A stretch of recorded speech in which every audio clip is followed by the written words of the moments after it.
부활하신 예수님이라는 제목으로 함께 말씀을 나누고자 합니다. 사막을 여행하던 중에 우연히 이슬람 교단명과 크리스찬이 만나서 이야기를 하게 되었습니다. 이때 이슬람 교도가 자랑스럽게 말을 했습니다. 우리 이슬람은 기독교가 가지지 못한 것을 가지고 있어. 그것은 아라비아 메카라는 곳에 가면 이슬람의 창시자 마호메트의 묘지가 있는데 그 안에 마호메트의 시신이 있어서 그가 분명히 생전에 살아있던 사람이라는 것을 증거하고 있습니다. 그런데 당신의 기독교는 기독교의 창시자 예수라는 사람의 무덤도 없고 시체도 없지 않소. 이 말을 들은 크리스찬이 말하기를 당신의 말이 다 맞습니다. 바로 그 점이 기독교와 이슬람이 다른 이유입니다. 마호메트는 죽어서 무덤에 썩은 시체가 남았지만 기독교의 예수는 무덤이 비어있는 예수는 죽었으나 다시 부활했기 때문입니다. 그래서 예수님의 무덤에는 시체가 없죠. 이처럼 이슬람은 죽은 종교이지만 기독교는 살아있는 종교를 믿는 종교입니다. 이런 말을 해주었다고 합니다. 예수님은 하나님의 아들로 2000년 전에 인간을 구원하시기 위해 이 땅에 오셔서 십자가에서 뭉치고 피를 흘리셔서 인류의 모든 죄값을 치르시고 죽으셨습니다. 그리고 죽으신 지 3일 만에 죄와 사망과 지옥의 권세를 다 이기시고 다시 부활하셨습니다. 오늘 우리는 이곳에 모여서 예수님의 부활을 기념하고 축하하면서 감사절, 부활절 예배를 드리고 있는 것입니다. 우리가 이 부활절에 첫 번째로 생각해 볼 것은 부활하신 예수님을 만난 제자들, 증인들이 많이 있다는 것입니다. 부활하신 예수님은 40일 동안 부활하신 몸으로 제자들에게 나타나셔서 예수님의 부활을 분명하고 확실하게 증거해 주셨어요. 오늘 우리가 본문에 본 막달라 마리아 이야기가 나오는데 제일 먼저 부활하신 예수님이 막달라 마리아에게 보이셨어요. 막달라 마리아가 안식 후 첫날 3일째 되는 날 예수님의 무덤에 가서 향유를 발라드리려고 찾아갔더니 돌 무덤에 굴려져 있고 예수님의 시체가 보이지 않습니다. 울고 있을 때 한 남자가 다가와서 여자여 왜 우느냐? 당신이 우리 주님의 시체를 가져왔거든. 내게 있어서 내가 가져가겠습니다. 마리아야 라고 부르시니까 그 음성이 사도행전의 예수님의 음성이거든요. 그래서 라보니요 선생님이라는 뜻입니다. 그리고 예수님을 붙잡으려고 하니까 예수님이 나에게 손을 대지 말라. 내가 아직 내 아버지께 올라가지 아니하였다. 너를 가서 내가 다시 살아났다 부활했다는 사실을 내 제자들에게 알리라고 말씀을 하셨어요. 제일 먼저 막달라 마리아에게 나타나셨어요. 그 다음으로는 베드로에게 나타나셨습니다. 베드로는 3일 전에 예수님이 붙잡히시던 그때 예수님을 모른다고 3번이나 부인하고 저주하고 도망쳤던 배신자예요. 우리 같으면 가장 가까운 사람이고 가장 사랑받던 사람이 나를 배신하면 쳐다도 안 볼 것 같은데 부활하신 예수님이 제자 중에 베드로를 제일 먼저 찾아가시고 그리고 부활하신 몸을 보여주세요. 그리고는 도마가 없는 10명의 제자들이 모였을 때 예수님이 나타나셔서 너에게 평강이 있을지어다 부활하신 모습을 보여주십니다. 그리고는 엠마오 마을로 시골 마을로 걸어가는 두 제자에게 예수님이 나타나셔가지고 대화를 하시는데 엠마오로 가는 이 두 제자가 예수님이신 줄 알지 못해요. 깨닫지 못합니다. 예수님이 말씀을 설명해 주시면서 그리스도가 해를 받고 고난을 당하고 죽은 다음 다시 부활해야 된다라고 하는 말씀을 전해주실 때 마음이 뜨거웠어요. 근데 마음은 뜨거웠지만 예수님이신 줄은 알아보지 못했습니다. 같이 마을에 들어가서 여관에 들어가서 식사를 하는데 예수님이 식사 기도를 하시는 거죠. 떡을 떼가지고 하나님께 감사 기도를 드리시는데 그 모습이 살아생전의 예수님의 모습하고 똑같은 거예요. 그러므로 예수님이시다라고 하는 순간 예수님이 싹 사라지셨어요. 다시 예루살렘에 돌아가가지고 예수님이 부활하셨다고 두 제자가 증거를 하게 됩니다. 그리고 며칠 후에 있다가 도마하고 제자들이 다 있는데 예수님이 갑자기 한가운데 나타나셔서 도마에게 말씀하십니다. 도마야, 너는 왜 의심하느냐? 네가 의심하거든 손을 내밀어서 내 손바닥에 있는 못자국에 손을 넣어보고 내 옆구리에 있는 창자국에 손을 넣어보고 의심하는 자가 되지 말고 믿는 자가 되라. 그러니까 도마가 그 앞에서 엎드려서 나의 주여 나의 하나님이십니다. 너는 나를 본고로 믿느냐? 보지 않고 믿는 자들은 복이 있더라. 그 말씀을 해주십니다. 또 며칠 있다가 베드로가 나는 갈릴리에 고기 잡으러 가겠다고 하니까 자기들도 같이 가겠다고 갈릴리 바닷가에 가서 고기를 잡는데 예수님이 나타나셨어요. 너희에게 얘들아 너희에게 고기가 있느냐? 아니요, 우리 한 마리도 잡지 못했습니다. 오른편에 그물을 던져라. 던졌더니 그물을 들 수 없을 만큼 많은 고기가 잡혔습니다. 153마리나 되는 많은 고기를 잡게 됐습니다. 예수님이 베드로를 부르셔가지고 네가 나를 사랑하느냐, 나를 사랑하느냐, 나를 사랑하느냐 세 번이나 물으시면서 예수님을 배반하고 떠나갔던 베드로에게 다시 회개하고 회복할 수 있는 기회를 주시고 은혜를 주십니다. 그리고 마지막으로 감람산에서 500여 명의 제자들이 모여있는 곳에서 성령이 너에게 임하시면 너희가 권능을 받고 예루살렘과 온 유대와 사마리아와 땅끝까지 이르러 내 증인이 되리라. 마지막 말씀을 남기시고 제자들이 보는 앞에서 하늘로 승천을 하셨습니다. 고린도전서 15장 3절에서 8절에 보면 내가 받은 것을 먼저 너희에게 전하였노니 이는 성경대로 그리스도께서 우리 죄를 알려 죽으시고 장사하시는 바 되셨다가 성경대로 사흘 만에 다시 살아나사 게바에게 보이시고 후에 12 제자에게와 그 후에 500여 형제에게 일시에 보이셨나니 그 중에 지금까지 대다수는 살아있고 어떤 사람은 잠들었으며 그 후에 야고보에게 보이셨고 후에 모든 사도에게와 맨 나중에 만삭되지 못하여 난 자 같은 내게도 보이셨느니라. 예수님의 부활을 본 증인들이 너무나도 많은 것입니다. 한두 명이 봤다고 하면은 에이구 거짓말 친다. 사람들끼리 제자들이 서로 자기 스승 예수님을 존경하고 사랑하니까 말을 맞춰가지고 거짓말을 지어낸 것이다 라고 할 수도 있지만 500명이 넘는 사람이 예수님의 부활을 한꺼번에 봤어요. 그러니 여러분 믿지 않을 수가 있겠습니까? 예수님은 분명히 부활하신 것입니다. 아멘. 그렇다면 왜 예전에 제자들한테는 부활하신 주님이 나타나셔 보여주셨구만 왜 오늘 우리에게 나타나지 않으시는가? 이렇게 생각하시는 분들이 계세요. 꿈이나 환상으로라도 좀 나타나 주시지 그러면 내가 확실하게 믿을 텐데 그렇게 생각하는 사람들이 교회 안에도 많습니다. 그러나 부활하신 예수님이 부활하신 그 모습을 우리에게 나타내실 필요가 없게 되었어요. 왜냐하면 부활하신 예수님은 성령으로 이미 우리 곁에 와 계시기 때문입니다. 요한복음 16장 7절에 보면 내가 너희에게 실상을 말하노니 내가 떠나가는 것이 너희에게 유익이라. 내가 떠나가지 아니하면 보혜사가 너희에게로 오시지 아니할 것이요 가면 내가 그를 너희에게 보내겠다고 했어요. 예수님이 이 땅에 계실 때에는 제자들에게만 나타나시지 만날 수가 있지 다른 먼 곳에 있는 사람들은 예수님을 만날 수가 없어요. 그렇잖아요. 근데 예수님이 부활하시고 승천하신 다음에 오순절에 성령님이 임하셨는데 이 성령님은 공기 같은 분이시라 또 바람 같은 분이라 공기가 없는 곳이 없잖아요. 바람이 없는 곳이 없잖아요. 그죠? 어디나 다 계세요. 그래서 예수님이 성령으로 우리 곁에 이미 와 계신 것입니다. 이미 와 계신데 부활하신 예수님을 보여달라고 할 이유가 없는 것입니다.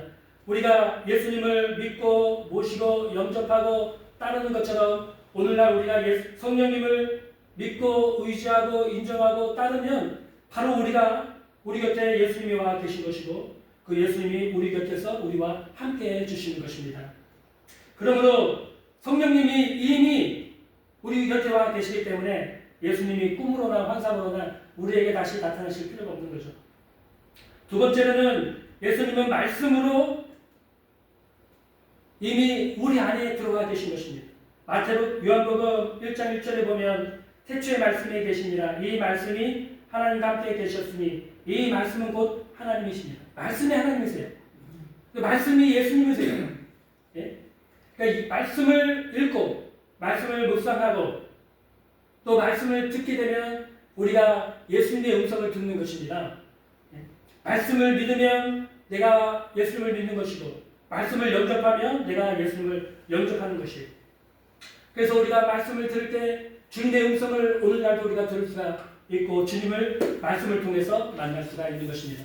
제가 제천에 처음에 나가서 목양을 하는데 이 교회 밑에 엄부자라고 하는 성도님이 한 분 계셨어요. 딸이 셋이에요. 딸부자예요. 그래서 제가 가끔 가다가 그분이 교회를 잘 안 나오시길래 가끔 가서 신방을 했습니다. 근데 첫째 딸은 열심히 어려서부터 교회를 다녀가지고 신앙생활을 열심히 했는데 그 둘째 딸이 청년부 생활할 때까지는 굉장히 교회를 열심히 다녔는데 어느 순간부터 싹 돌아서가지고 교회를 쳐다도 안 보는 거예요. 교회를 안 가는데 그리고 엄부자 성도님이 저한테 우리 둘째 딸 좀 전도 좀 해달라고 제 청년부 때까지만 해도 열심히 교회를 다니던 애인데 지금 아예 교회에 콧배기도 안 친다고. 제가 그 자매를 붙들어 놓고 아니 왜 교회를 안 나가서 열심히 그렇게 신앙생활 하는 분이 물어봤더니 이 청년이 하는 얘기가 참 기가 막힙니다. 청년부 회장까지 하면서 열심히 신앙생활을 했대요. 근데 어느 날 마음속에 예수님을 한번 보고 싶다. 나 정말 예수님 한번 만나보고 싶다. 라고 하는 마음이 들더래요. 그래서 그때부터 철야기도도 하고 금식기도도 하고 예? 무슨 뭐 작정기도를 하면서 매달려서 예수님 좀 한번 나한테 나타나달라고 나 만나서 보게 해달라고 간절히 기도를 했는데 아무리 매달려도 나타나지 않으시더래요. 그래가지고 아이고 예수님 안 계신가 보다 하고는 그때부터 때려치고 이제 교회를 안 다녔다 이제 그런 얘기를 하는 거예요. 이 자매가 모르는 게 뭡니까? 말씀을 내가 영접하면 예수님이 내 안에 들어와 계신 거예요. 말씀을 믿으면 내가 예수님을 믿는 거고 말씀을 들으면 내가 예수님의 음성을 듣는 거고 말씀을 영접하면 예수님이 내 안에 들어와 계신 것입니다. 그렇기 때문에 우리는 말씀을 믿는 것이지 눈에 앞에 뭐가 나타났다 나타나지 않았다 그래서 믿고 안 믿고가 하는 것이 아닌 것입니다. 2000년 전에 예수님 당시에는 성경이 완성이 되지 않았어요. 예수님이 십자가에서 죽으시고 부활 승천하신 이후에도 성경이 완성이 되지 않았습니다. 그러나 100년 사이에 신약 성경까지 완성이 되고 난 다음부터 예수님이 부활하신 예수님이 직접 나타나셔서 우리에게 말씀하실 필요가 없게 되었습니다. 왜냐하면 우리에게 이 성경을 주셔서 이 성경을 읽으면 예수님의 음성을 듣고 예수님을 만날 수가 있기 때문에 우리가 말씀을 통해서 예수님을 만나는 것이지 우리 눈에 꿈으로나 환상으로 예수님을 만나는 것은 잘못된 방법인 것입니다. 또 우리는 오늘날 성만찬을 통해서 예수님을 직접적으로 체험할 수 있는 은혜의 통로가 열렸어요. 존 웨슬리 목사님은 우리 성도들이 하나님의 은혜를 받고 하나님을 체험하는 방법 중에 성만찬이 굉장히 중요한 은혜의 통로라고 말씀을 하십니다.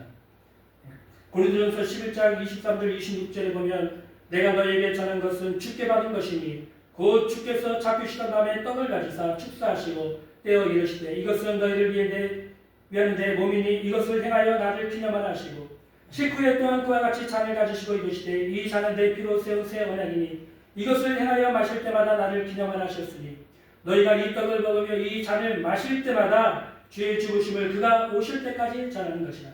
우리가 매주 성만찬을 하잖아요. 웨슬리 목사님 당시에도 사실은 매주 성만찬을 했어요. 천주교에서도 매주 성만찬을 합니다. 근데 이상하게 개신교에서는 부활주일 아니면은 교회 창립 예배 그 다음에 성탄절날 이렇게 한 3번 정도 하시는 것 같은데 어떤 교회는 한 달에 한 번 하시는 것 같은데 저희 교회는 매주 합니다. 웨슬리 목사님이 그렇게 하셨거든요. 그리고 이 성만찬이야말로 그 주에 예수님을 내가 직접 체험하고 은혜를 체험할 수 있는 은혜의 통로이기 때문에 매주 저는 성만찬을 행하고 있습니다. 이 성만찬이 뭡니까? 예수님이 나를 위해서 십자가에서 흘리신 피, 예? 찢으신 그 살, 그 예수님의 살과 피를 내가 이 시간에 이 성찬에서 떡과 포도주를 마실 때 내가 직접 예수님의 살을 먹는 거고 피를 마시는 실제적인 경험을 하게 되는 것입니다. 그냥 막연한 그런 게 아니에요. 예수님의 피를 마시고 예수님의 살을 먹고 그 예수님이 내 안에 들어오셔서 나와 하나가 되는 은혜의 체험을 하는 것입니다. 그러므로 얼마나 이 성만찬이 중요한 은혜의 통로가 아닐지 모릅니다. 예전에 방송사 카메라맨 한 분이 물속에 들어가서 촬영을 하다가 바위에 머리가 다쳐가지고 병원에 실려갔는데 이 머리 위쪽으로만 신경이 멀쩡하고 이 목 밑으로는 전신이 마비가 됐어요. 손 하나 까딱 못하고 발가락 하나 까딱 못하는 완전히 마비가 됐습니다. 병원에서 입원해서 치료를 받았는데 병원에서도 치료가 안 된다고 그러고 이 아들은 이 사람은 평생 이렇게 살 수밖에 없다라고 하는 진단을 내렸어요. 근데 그 부모님들이 열심히 신앙생활 하시는 신앙이 뜨거우신 분들이었어요. 이 아들의 치료를 위해서 밤낮으로 교회 나와서 부르짖어 기도하고 매달렸는데 어느 날 성만찬을 교회에서 했는데 그 성만찬에 받았던 떡과 포도주를 가지고 병원에 입원해 있는 아들에게 가져갔습니다. 그리고는 얘야 이게 성만찬의 포도주와 떡과 포도주인데 이게 예수님의 피고 예수님의 살이다. 우리가 너의 치료를 위해서 그렇게 열심히 기도했는데 혹시 또 아니 이 성만찬 예식 이 떡과 포도주를 먹음으로 네가 예수님과 하나가 되고 그래서 네 병이 깨끗하게 나을지 누가 알겠니? 그리고 그 아버지가 아들의 떡을 먹여주고 이게 예수님의 몸이란다 하고는 먹여주고 그리고 포도주를 먹이면서 이것은 예수님의 피란다 하고 먹여줬다는 거예요. 근데 그 즉시로 기적이 일어났대요.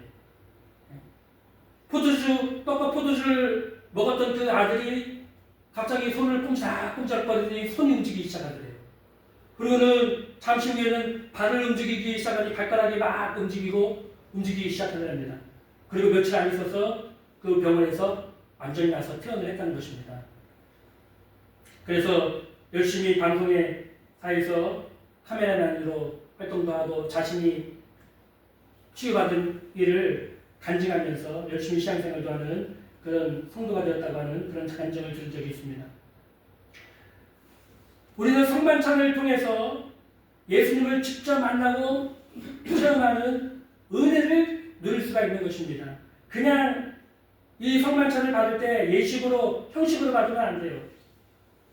우리가 성만찬에서 먹고 마시는 떡과 포도주는 예수님의 실제적인 살과 피를 우리가 먹고 마시는 것입니다. 그래서 우리가 예수님을 직접 느끼고 이 성만찬을 통해서 예수님을 체험할 수가 있는 것입니다. 또 우리가 꿈과 환상으로 부활하신 예수님을 볼 필요가 없는 이유는 오늘날 교회 공동체를 통해서 우리는 예수님의 몸을 볼 수 있기 때문입니다. 오늘날 교회 공동체가 바로 예수님의 몸이에요. 건물이 교회가 아닙니다. 예수님을 믿는 성도들의 모임이 교회예요. 예전에는 교회 건물을 크게 짓는 것이 다 경쟁이 돼가지고 다 빨간 벽돌에 큰 교회를 짓는 것을 경쟁하듯 그랬는데 왜냐하면 그 교회가 건물이라고 생각했기 때문입니다. 근데 그렇지가 않습니다. 교회는 건물이 아니라 예수 그리스도를 모시고 성령을 모신 성도들의 공동체가 바로 교회인 것입니다. 에베소서 5장 30절에 보면 우리는 그 몸의 지체라고 말씀을 하고 있어요. 예수님은 교회의 머리가 되시고 우리는 그분의 팔과 몸과 다리가 돼서 이 땅에서 예수님이 오늘날 교회를 통해서 손을 뻗쳐서 세상에 복음을 전하시고 죄인들을 구원하시고 병든 자를 실제적으로 오늘날도 고치고 계신 것입니다. 우리가 지난주에 권사님 저하고 같이 텔레비 보셨죠? 예? 병든 사람이 예수님의 이름을 선포할 때 그냥 그 자리에서 일어나서 걷고 뛰고 난리를 치잖아요. 그죠? 오늘날도 그런 일을 하고 계세요. 교회를 통해서. 교회를 통해서 복음을 전하시고 죄인들을 구원하시고 병든 자들을 고쳐주고 계십니다. 그러므로 오늘날 예수님은 이처럼 성령을 통해서 우리 곁에 와 계시고 말씀을 통해서 우리에게 말씀하시며 성만찬을 통해서 예수님을 직접 체험할 수 있게 하시고 교회를 통해서 그리스도의 거룩한 몸을 보여주고 계시기 때문에 우리는 꿈으로 환상으로 더 이상 예수를 볼 필요가 없는 것입니다. 세 번째로 우리가 생각해 보려고 하는 것은 그 예수님이 부활하셨다고 하는데 우리도 부활한다고 하는데 그럼 우리는 어떻게 부활을 하느냐 대해서 함께 생각을 좀 해보고자 합니다. 고린도전서 15장 20절에 보면 그러나 이제 그리스도께서 죽은 자 가운데서 다시 살아나사 잠자는 자들의 첫 열매가 되셨도다.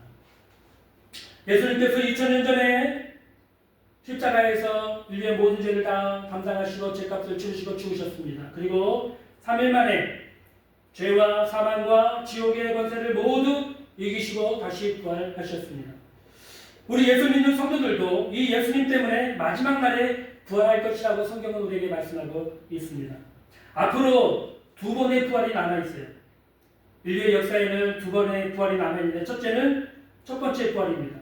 예수님이 재림하시는 날 죽은 성도들의 몸이 다 부활해서 공중으로 이끌려져 올라가서 주님을 영접하게 되는 부활이 있고 또 그 부활 때에 이 땅에 남아있는 성도들도 몸이 영화롭게 변화되어서 공중에 올라가서 재림하신 주님과 함께 영접하고 영원히 천국에 들어가서 사는 그런 부활의 날이 다가올 것입니다. 데살로니가전서 4장 16절 18절에 보면 주께서 호령과 천사장의 소리와 하나님의 나팔 소리로 친히 하늘로부터 강림하시리니 그리스도 안에서 죽은 자들이 먼저 일어나고 그 후에 우리 살아남은 자들도 그들과 함께 구름 속으로 끌어올려 공중에서 주를 영접하게 하시리니 그리하여 우리가 항상 주와 함께 있으리라. 그러므로 이런 말로 서로 위로하라.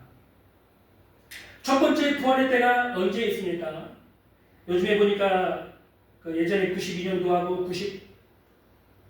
98년도인가요? 그리고 2000년도에 시한부 종말론을 주장하면서 교회에서 많은 사람들이 시한부 종말론에 빠져가지고 예수님이 재림한다.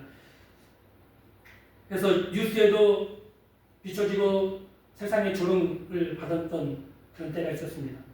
그러나 분명한 것은 예수님이 세상 마지막 날 재림하실 것이고 우리 성도들 부활하고 공중으로 휴거가 될 것입니다. 이것이 첫째 부활이에요.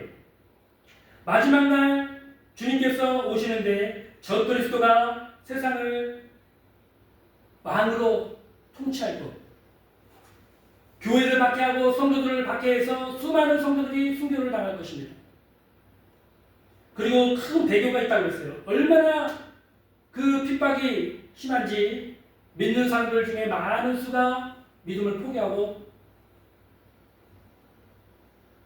적그리스도를 하나님으로 우상을 섬기게 될 것이라고 성경은 예언하고 있습니다. 그때 그 적그리스도가 다스리는 대박해 때에 예수님 마지막 때 그때 공중에서 재림을 하시게 됩니다.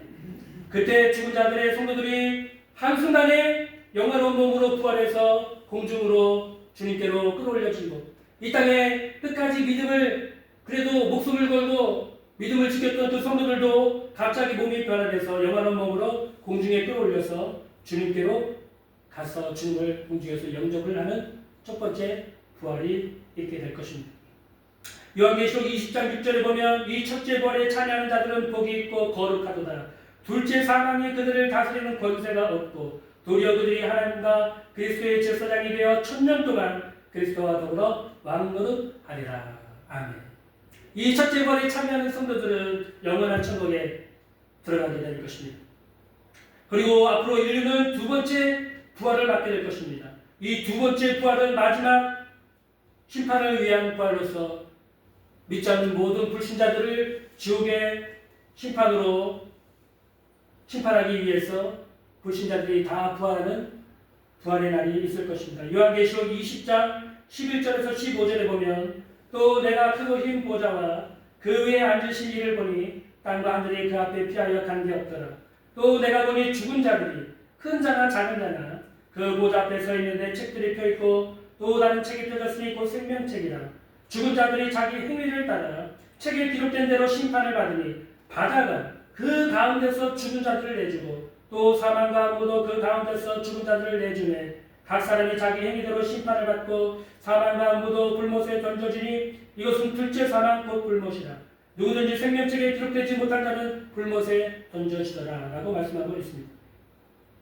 두 번째 부활은 마지막 심판 때 일어나는 부활입니다. 이때 모든 죽었던 불신자들이 다 부활해서 하나님의 심판대 앞에, 그리스도의 심판대 앞에 서서 정죄의 심판을 받고 영원한 불족에 들어가는 무시무시한 심판이 있게 될 것입니다.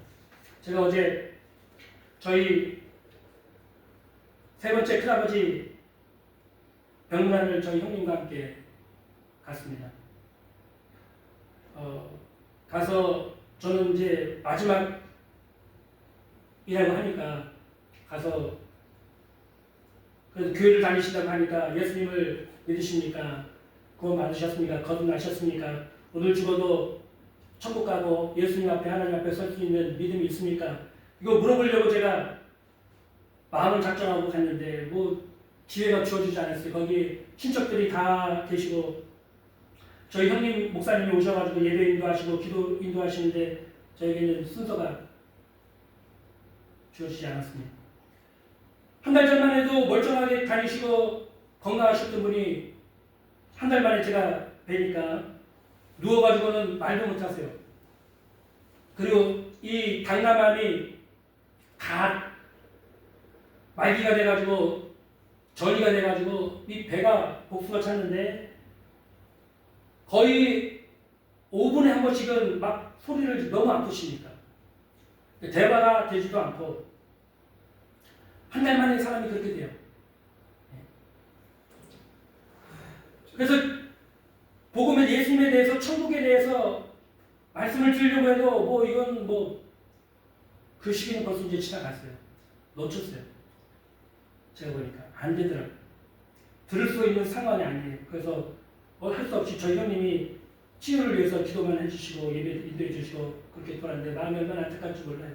그래도 정신이 좀 멀쩡할 때 그때 초대를 했으면 가서 복음도 전해드리고 예수님도 영접시키고 구원의 확신도 드리고 가질 수 있도록 권면도 해드리고 얘기를 했을 텐데 늦었어요. 그런 일이 있습니다. 제가 기도원에서도 많은 환자분들을 봤는데 그렇게 한 달 사이에 돌아가신 분들이 있어요. 기도원에 들어오셨을 때는 멀쩡하게 들어와가지고 하고 밥도 식사도 잘하고 잠도 잘 주무시는데 말기암 환자예요. 급속히 병이 나빠지는 병이.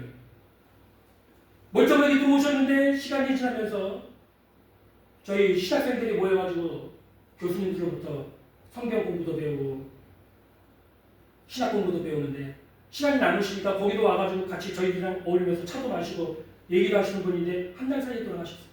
한 달 사이. 그 모습을 보면서 여러 가지 많은 생각을 했습니다. 죽음은 누구도 피할 수가 없죠. 제가 목회자이기 때문에 죽음을 많이 봅니다.